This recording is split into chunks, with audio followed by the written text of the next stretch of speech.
Om Namo Bhagavate Vasudevaya. Om Namo Bhagavate Vasudevaya. Om Namo Bhagavate Vasudevaya.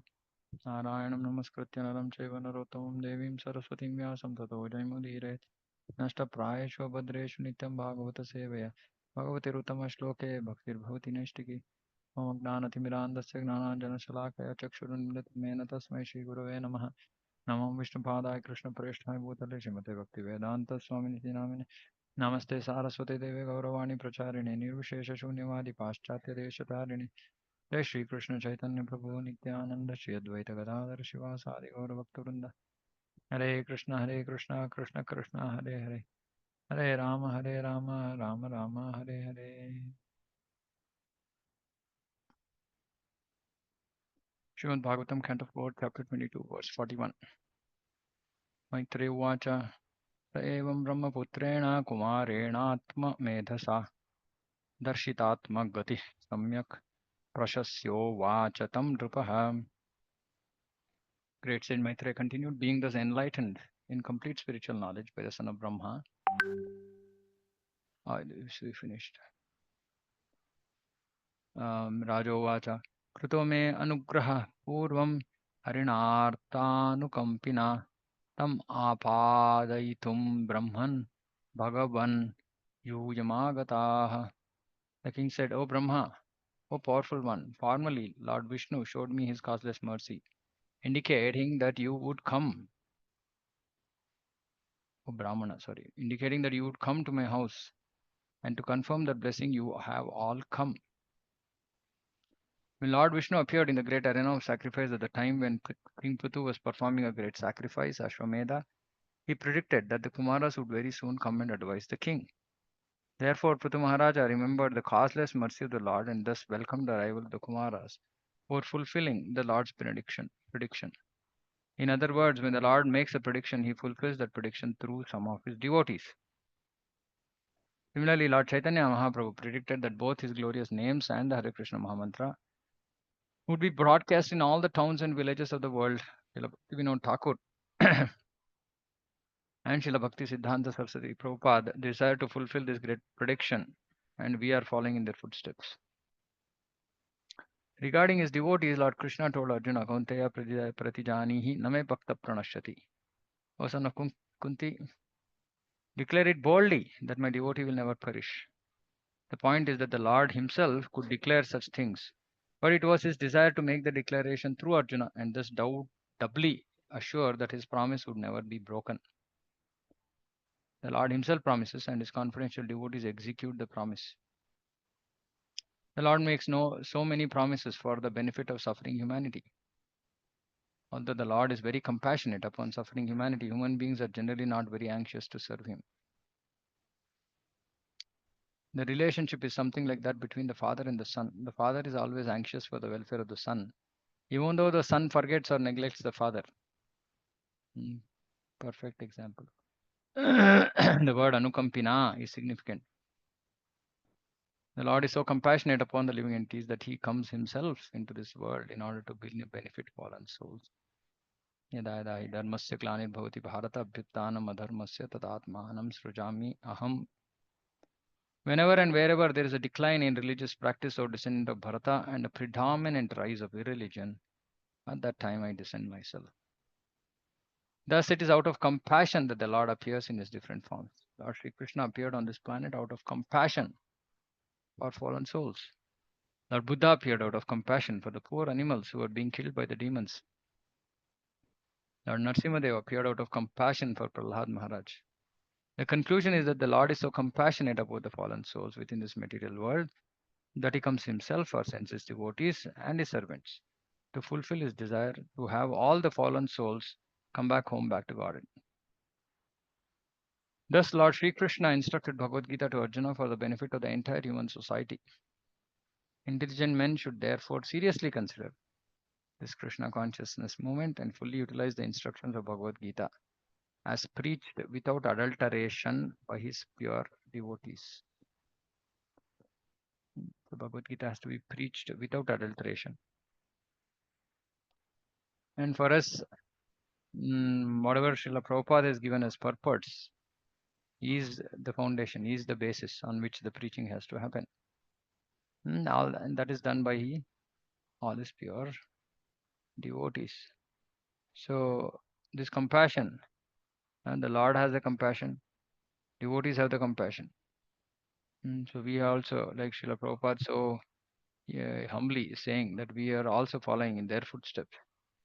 We should also follow in the footsteps of Srila Prabhupada and distribute this great mercy to everybody. निष्पादितश्च कार्त्स्न्येन भगवद्भिर्गृणालुभिः साधूच्छिष्टं साधूच्छिष्टं हि मे सर्वं आत्मना सह किं ददे. My dear Brahmana, you carried out the order thoroughly because you are also as compassionate as the Lord. It is my duty therefore to offer you something. But all I possess are but remnants of food taken by great saintly persons. What shall I give? The word sadhu uchistam is significant in this word. Prthu Maharaj got his kingdom from great saintly persons like Bhrigu and others, just as one gets remnants of food. After the death of King Vena, the whole world was bereft of a popular ruler. There are so many catastrophes occurring that the great saintly persons headed by Bhrigu created the body of King Prthu out of the body of his dead father Vena. Since Prthu was thus offered the kingdom by the virtue of the mercy of great saintly persons, he did not want to divide his kingdom among saints like the Kumaras. When a father is eating food, he may out of compassion offer the remnants of his food to his son. Although such food may be already chewed by the father, it cannot be offered to the father again. Prthu Maharaj's position was something like that. Whatever he possessed had already been chewed and therefore he could not offer it to the Kumaras. Indirectly, however, he offered everything he possessed to the Kumaras and consequently they utilized his possessions in whatever way they liked. The next verse clarifies the matter. Pranadara suta brahman grahascha sa parichadaha Rajyam balam mahi kosha iti sarvam niveditam. He continued, therefore, my dear Brahmanas, my life, my wife, children, home, furniture, household paraphernalia, my kingdom, strength, land, and especially my treasury are all offered unto you. In some readings, the word daraha is not used, but the word used then is rayaha, which means wealth. In India, there are still wealthy persons who are recognized by the state as Raya. A great devotee of Lord Chaitanya Mahaprabhu was called Ramananda Raya because he was governor of Madras and very rich. There are still many holders of the title Raya, Raya Vayadur, Raya Chaudhary, and so on. The Dara or wife is not permitted to be offered to the Brahmanas. Everything is offered to worthy persons who are able to accept charity, but nowhere is it found that one offers his wife. Therefore, in this case, the reading Darayaha is more accurate than Daraha. Also, since Prthu Maharaj offered everything to the Kumaras, the word Koshaha need not be separately mentioned. Kings and emperors used to keep a private treasury which was known as Ratna Bhanda. The Ratna Bhanda was a special treasury room which contained special jewelries such as bangles, necklaces, and so on, which were presented to the king by the citizens. This jewelry was kept separate from the regular treasury house where all the collected revenues were kept. Thus, Prthu Maharaj offered his stock of private jewelry to the lotus feet of the Kumaras. It has already been admitted that all the king's property belonged to the Brahmanas and that Prthu was simply using it for the welfare of the state. If it were actually the property of the Brahmanas, how could it be offered again to them? In this regard, Sripad Sridhar Swami has explained that this offering is just like the servant's offering of food to his master. The food already belongs to the master, for the master has purchased it, but the servant, by preparing food, makes it acceptable to the master and thus offers it to him. In this way, everything belonging to Prthu Maharaj was offered to the Kumaras. Sainapatyam cha rajyam cha dandanetratvam eva cha sarvalokaadipatyam cha vedashastra vidarhati. Since only a person who is completely educated according to the principles of Vedic knowledge deserves to be commander-in-chief, ruler of the state, the first to chastise or the proprietor of the whole planet, Prthu Maharaj offered everything to the Kumaras. In these words, it is very clearly stated that a kingdom, state, or empire must be governed under the instructions of saintly persons and Brahmanas, like the Kumaras. When monarchy ruled throughout the world, the monarch was actually directed by a board of Brahmanas. not board of directors, board of brahmanas and saintly persons. The king, as the administrator of the state, executed his duties as a servant of the brahmanas. This is why today's so-called demon crazy, as Prabhupada said. It's demon crazy democracy because this system is not in vogue. That they don't take any guidance, instructions from brahmanas. It was not that the kings or brahmanas were dictators, nor did they consider themselves proprietors of state. The kings were also well versed in Vedic literatures and thus were familiar with the injunction of Sri Ishopanishad, Ishavasyam idam sarvam. Everything that exists belongs to the Supreme Lord. Bhagavad Gita Lord also claims that he is the proprietor of all planetary systems, Sarvaloka Maheshwaram. Since this is the case, no one can claim to be the proprietor of the state. The king, president, or head of the state should always remember that he is not the proprietor but the servant. We also have to remember that we are not the proprietors but we are the servants. In the present age, the king or president forgets that he is the servant of God and thinks of himself as a servant of people. The present democratic government is proclaimed to be a people's government, government by the people for the people. But this type of government is not sanctioned by the Vedas. The Vedas maintain that a kingdom should be government for the purpose of satisfying the Supreme Lord and should therefore be ruled by a representative of the Lord. Very nice. See? So why we should not vote? Because this is not sanctioned by the Vedas. Simple. The head of a state should not be appointed if he is bereft of all Vedic knowledge. In this verse, it is clearly stated, Veda Shastra Vidarhati, that all high government posts are especially meant for persons who are well conversant with the teachings of the Vedas. In the Vedas, there are definite instructions defining how a king, commander-in-chief, soldier, and citizen should behave. Unfortunately, there are many so-called philosophers in the present age who give instruction without citing authority, and many leaders follow their unauthorized instruction. Consequently, people are not happy. The modern theory of dialectical communism, set forth by Karl Marx and followed by communist governments, is not perfect.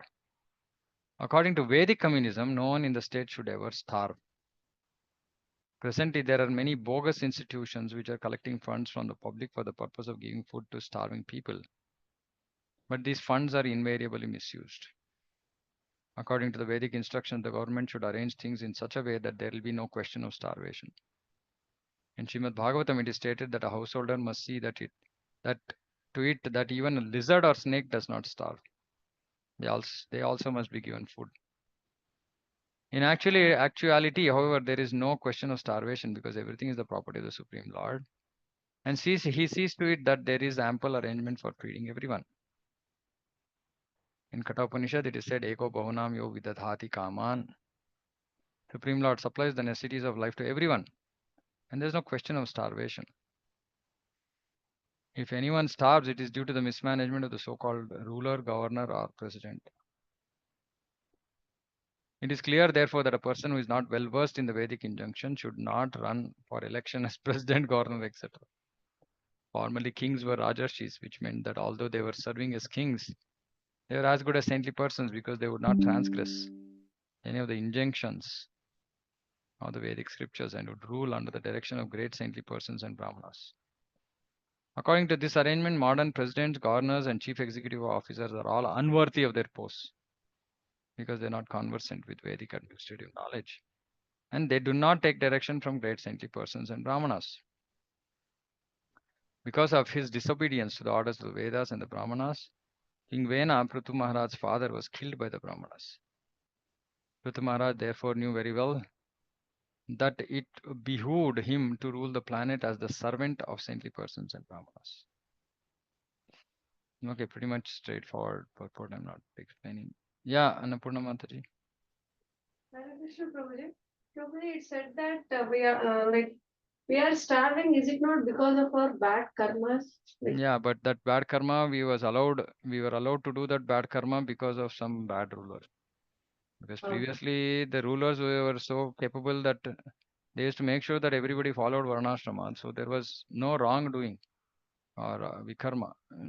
Now, Kali Yuga or whatever, the end of Dwapar Yuga, all rulers are plunderers. So They don't actually. There is all mismanagement. Because of mismanagement, people end up doing wrong things.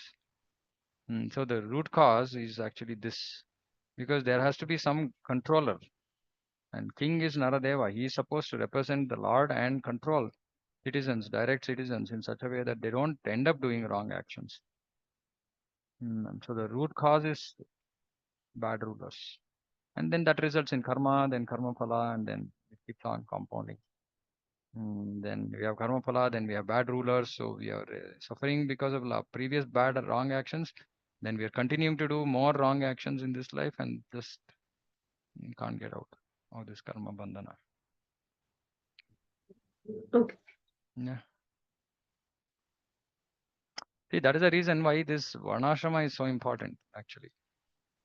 In varnashrama, the system was so automatic, right? That is why Prabhupada, multiple purports, he says, the job of the ruler was just to see that everybody is following their varna and ashrama principles. That's all he had to do. He didn't have to give any new injunctions, new directions.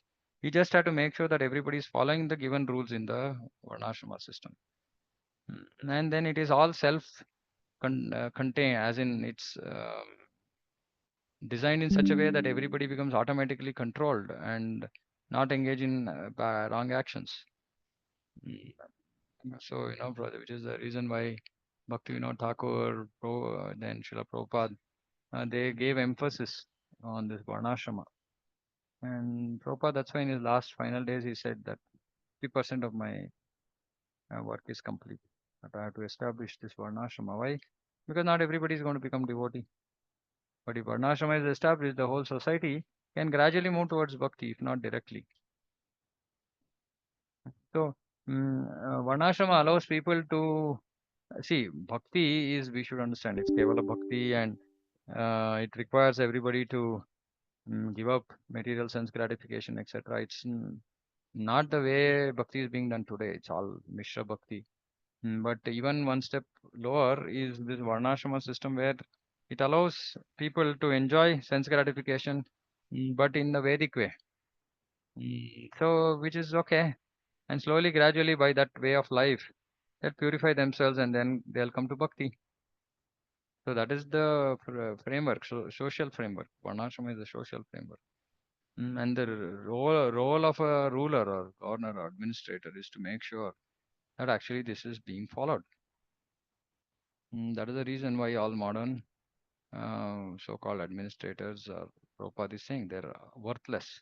They're unworthy of their positions, of their post, because they don't understand all this. They don't want to. Of course, I mean, if somebody says Varnashrama, then somebody says, oh, this is your Hindu system, it's not for us. So then all this, secular and this and that will all come and everything will go to dogs, right? So that's the problem.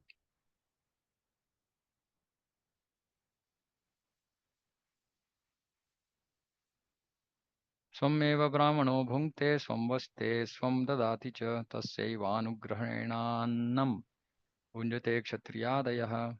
The Kshatriyas, Vaishyas, and Shudras eat their food by virtue of the Brahmanas' mercy. It is the Brahmanas who enjoy their own property, clothe themselves with their own property, and give charity with their own property. Supreme Personality of Godhead is worshipped with the words Namo Brahmanya Devaya, which indicate that the Supreme Lord accepts the Brahmanas as worshipable gods. The Supreme Lord is worshipped by everyone, yet to teach others, he worships the Brahmanas. Everyone should follow the instructions of the Brahmanas, for their only business is to spread Shabda Brahma or Vedic knowledge all over the world. Whenever there is a scarcity of Brahmanas to spread Vedic knowledge, chaos throughout human society results, as we are seeing today. Since Brahmanas and Vaishnavas are direct servants of the Supreme Lord, they do not depend on others. They should not depend on others. Like we've been saying, a real Brahmana is one who doesn't take salary. Of course, which doesn't mean that he's a Kshatriya or a Vaishya. He's a Brahmana. Brahman Janati the Brahmana. Patan Patan Yajan Yajan Dana Pratigraha. That's his vritti. Patan Patan, studying scriptures, teaching scriptures. Yajan Yajan, doing yagna, himself doing, making others do yagna. Dana Pratigraha, taking dana and giving charity. Taking charity, giving charity. That's why here it says they give charity also. Brahmanas also have to give charity. In actuality, everything in the world belongs to the Brahmanas, and out of their humility, the Brahmanas accept charity from the Kshatriyas, or kings, and the Vaishyas, or merchants. Everything belongs to Brahmanas, but the Kshatriya government and the mercantile people keep everything in custody like bankers. And whenever the Brahmanas need money, the Kshatriyas and Vaishyas should supply it. Far from this, isn't it? We don't have qualified Brahmanas and we don't have qualified Kshatriyas or Vaishyas as well. It is like a savings account with money which the depositor can draw out of his will. Brahmanas, being engaged in the service of the Lord, have very little time to handle the finances of the world. And therefore, the riches are kept by the Kshatriyas or the kings who are to produce money upon the Brahmanas' demand. Actually, the Brahmanas or Vaishnavas do not live at others' cost. See? They live by spending their own money, although it appears that they are collecting this money from others. Kshatriyas and Vaishyas have no right to give charity, for whatever they possess belongs to Brahmanas. Therefore, charity should be given by the Kshatriyas and Vaishyas under the instructions of the Brahmanas. Unfortunately, at the present moment, there is a scarcity of Brahmanas, and since the so-called Kshatriyas and Vaishyas do not carry out the orders of Brahmanas, the world is in a chaotic condition. That's why Prabhupada said that we have to create high-class Brahmanas, not namesake Brahmanas. We have to create high-class Brahmanas, which means they are in their Dama, Dama, Titiksha, Shaucham, uh, Sama, Dama, Titiksha, no, Dama, Shaucham, what is it?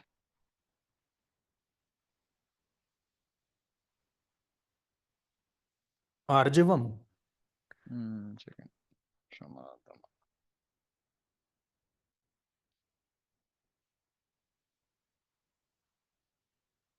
Tapas Shaucham. Shama, Dama, Tapas Shaucham, Shanti Rajavam Evacha, Gnanam Vignanam Astikyam Brahma Karma Swabhavajam. So these are the qualities. Sama, peacefulness or self-control, sense control, Dama, self-control, Tapa, austerity, Shaucham, purity, Kshanti, tolerance, Arjavam, honesty, Gnanam, knowledge, Vignanam, applied knowledge, wisdom, Astikyam, religiousness, Brahma Karma Swabhavajam. Purity, tolerance, honesty, knowledge, wisdom, and religiousness. This is and these qualities have to be there in Brahmanas. The second line of this verse indicates that the Kshatriyas, Vaishyas, and Shudras eat only by the virtue of Brahmanas' mercy. In other words, they should not eat anything which is forbidden by the Brahmanas. The Brahmanas and Vaishnavas know what to eat, and by their personal example, they do not eat anything which is not offered first to the Supreme Lord. They eat only prasada, or remnants of the food offered to the Lord. The Kshatriyas, Vaishyas, and Shudras should eat only Krishna prasada, which is afforded them by the mercy of the Brahmanas. They cannot open slaughterhouses and eat meat, fish, or eggs, or drink liquor, or earn money for this purpose without authorization. In the present age, because society is not guided by Brahminical instruction, the whole population is only absorbed in sinful activities. Consequently, everyone is deservedly being punished by the laws of nature, like I said. The, this is the situation in this Kali Yuga. Why would Prabhupada write so much about social structure? Because that is important to be fixed. And by making a small section of population devotees, we will not be able to change the face of the earth. That requires establishment of Brahminical culture, Varnashrama culture. Okay, I am going to stop here because I have some class that I need to go in another half an hour. So just stopping a bit early. Any comments? No, there wasn't much discussion today, but are there any comments from anybody?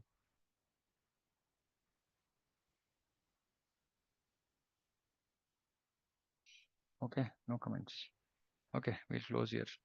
Sorry, I'm cutting short.